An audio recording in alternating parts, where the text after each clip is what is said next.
చూడండి పిల్లలు, ఒక వర్క్ టెస్ట్ అంటే ఇక్కడ ఉన్న దాన్ని మొత్తం వాటిని చదివిన తర్వాత వాటికి సంబంధించిన ఒక పదం అనేది వస్తుంది. అదేమి చూడండి ఒకసారి.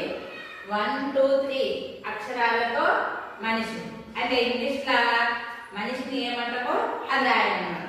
1 2 3 5 4 అక్షరాలతో ఒక పండు పేరు అంటే ఫ్రూట్ నేమ్ వస్తుంది. ఓకే, 4 5 అక్షరాలతో వెళ్ళు అని అర్థం వచ్చేలా 5 అక్షరాల ఆంగ్ల పదం రాయాలి. ఎవరు రాస్తారు మరి అంటే 1 2 3 ఆల్రెడీ మనిషి అంటే ఏమంటాం మనిషిని ఇంగ్లీష్లో అది రాయాలి. నెక్స్ట్ 4 5 అంటే వెళ్ళు అంటే ఏమంటాం మనం ఇంగ్లీష్లో వెళ్ళు అంటే ఏమంటాం గో.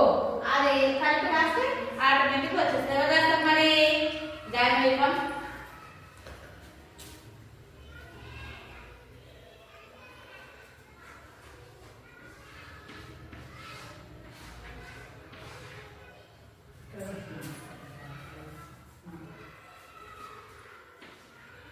ఇక్కడ చూడండి 1 2 3 4 5.